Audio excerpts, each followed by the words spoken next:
Welcome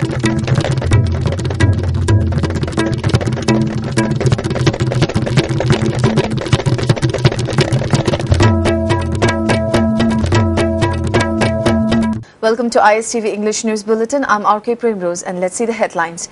7 students arrested by police during the ILP movement released without any condition.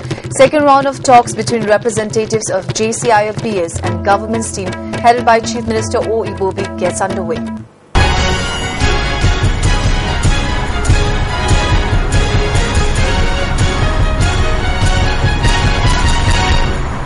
Now let's see the details.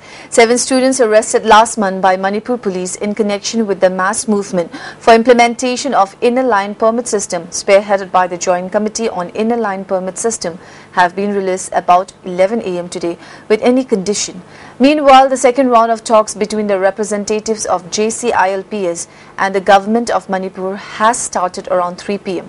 The students released today are advisor of AMSU headquarters, T.H. Suresh, Vice President K. Dhanjit, President of Bishnupur AMSU branch, T.H. Kabichandra, Finance Secretary K. Premkanta, Organization Secretary of Bishnupur AMSU branch, K. Shining, Secretary of Bishnupur AMSU branch, N. Rabindro, and ex-president of Imphal East AMSU branch, S. Sumakanta.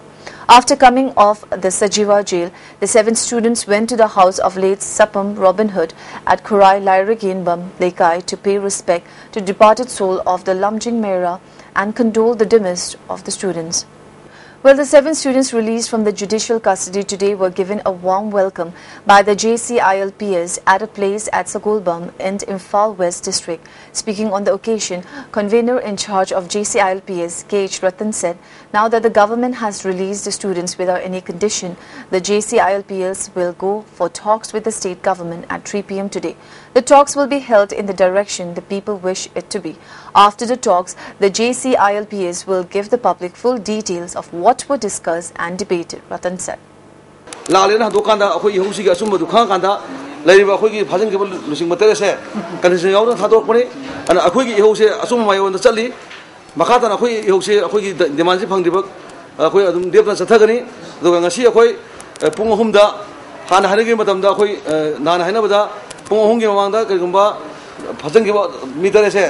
थादोरगदि खोइ वारी साबा चकनी हैबनी थादोक तगदि चलो हैबनी दुरा हौसिक अखोइ मांगदा लुसिंग बतेरे से कुन गुजा condition थादोरमिना अखोइ पुंगहुमदा छका का वारी सानाबि तोक्ता कोइ सेम सारे.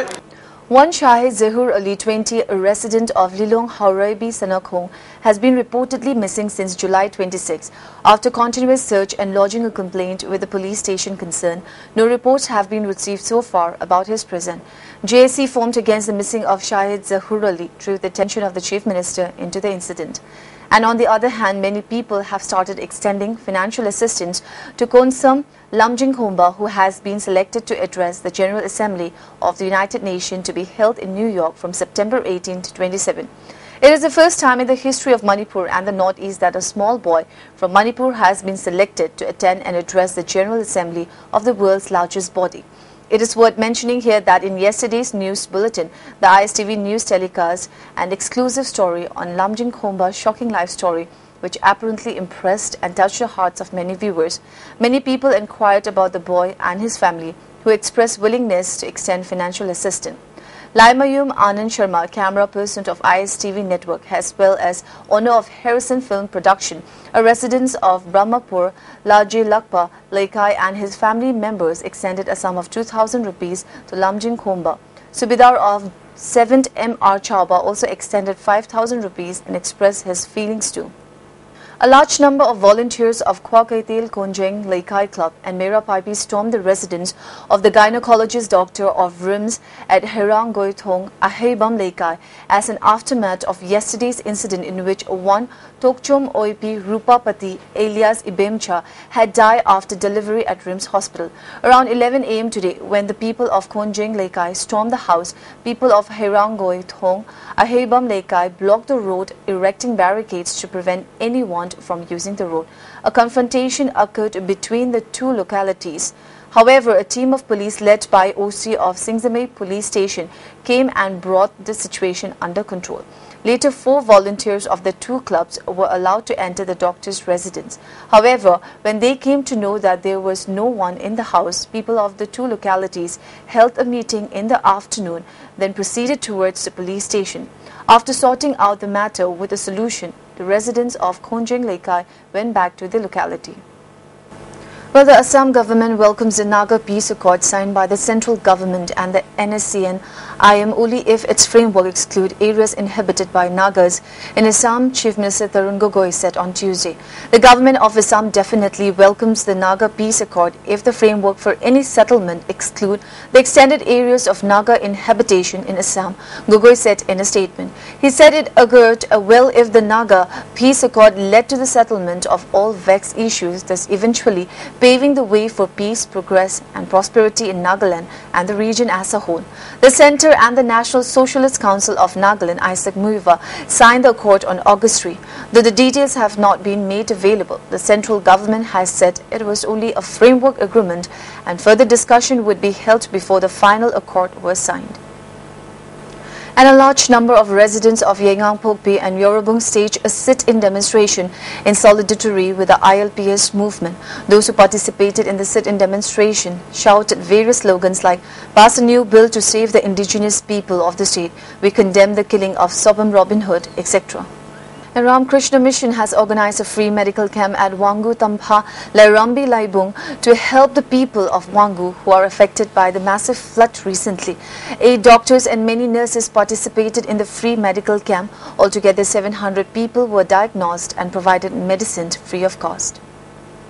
As a gesture of paying respect to the departed soul of Sobam Robin Hood, who laid down his life for the cause of motherland, and also considering the fluid situation prevailing in the state in which the students have not been able to attend school, the management of Sikha High Secondary School will exempt the students of tuition fees for the month of July.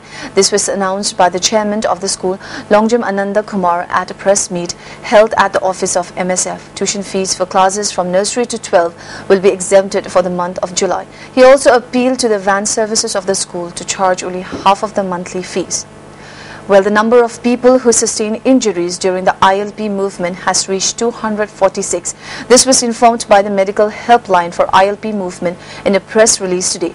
Many people are continuing to extend help to the injured person generously. If anyone wishes to take part or help or extend help, they may contact mobile numbers 96156 73904 or 9775 836063. I repeat, 9615-673-904 or 9775-836063. Now let's take a short break.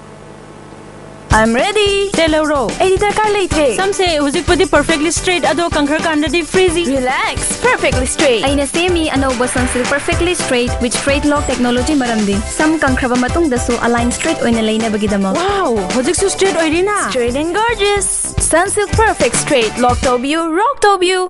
Let's have some national and international news. Accepting the opposition challenge, Foreign Minister Sushma Swaraj said that today she is ready, right now, this very minute, for a debate on the controversy that has led to a paralysis of Parliament, with the Congress demanding her removal for helping tainted cricket tycoon Lalit Modi. Call it Lalit Gate, Modi Gate, whatever, the discussion must happen, the Foreign Minister said after the Congress raised the topic. Speaker Sumitra Mahajan objected to the Modi Gate moniker as the Congress asked for scheduled business to be set aside to discuss the scandal. The Prime Minister must be present when the Minister makes her statement, said Mallikarjun Kharge, who leads the Congress in the Lok Sabha.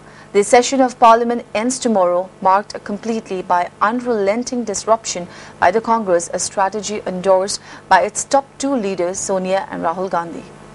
Well, the West Bengal Chief Minister Mamata Banerjee is driving force behind a tea party today that brings together political parties determined to ensure a defeat for the Bharatiya Janata Party in Bihar, where assembly elections are due in the next 2 months. The meeting will be held at Delhi, home of Nationalist Congress Party or NCP Chief Sharad Pawar, and the Samajwadi Party's Mulayam Singh Yadav's will attend. Nitish Kumar and Lalu Yadav, the 2 Bihar heavyweights who have borrowed years of rivalry to take on the BJP in the state, will send representatives. Even Delhi Chief Minister Arvind Kejriwal will attend.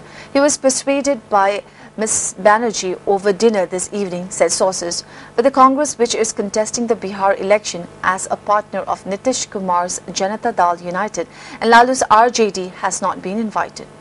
Well, the area around the desk of the Lok Sabha General Secretary in front of the Speaker's chair has been fenced to keep lawmakers from crowding it after particularly unruly protests by the opposition on Tuesday provoked an upset Speaker Sumitra Mahajan to say this is the limit.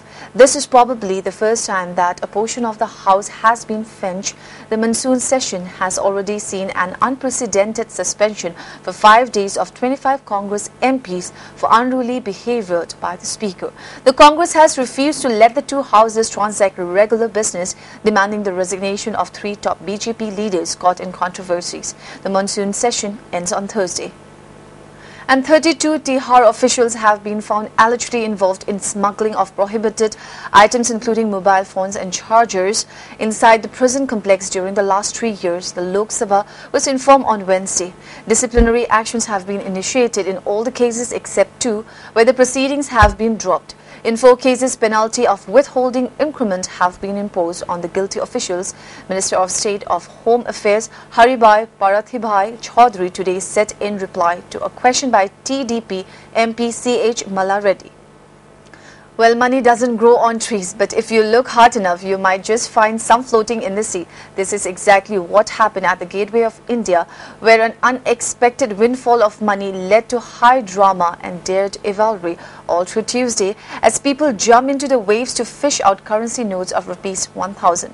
No one really knew where the money had come from, but as the word spread, the crowd began to swell and the number of people braving the tides increased, prompting the police to deploy personnel to ensure normal lives were at risk.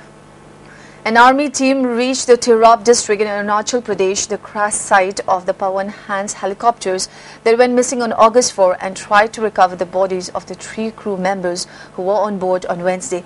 Tirap Deputy Commissioner Kamlesh Kumar Joshi and Captains MS Brar and Rajiv Haskote were on board the chopper as it took off from Khansa in Arunachal Pradesh. The chopper went missing shortly afterwards. The bodies of the occupants of the missing chopper have been found in Arunachal Pradesh. DGP S. Nithyanandan confirmed. The bodies are being brought to Kansa, headquarters of Tirap district, the DGP said. Before we end up the bulletin, let's have the headlines once again. 7 students arrested by police during the ILP movement released without any condition. Second round of talks between representatives of GC-ILPS and government's team headed by Chief Minister O. Ibobi gets underway. That's all we have in this bulletin. Keep watching ISTV News.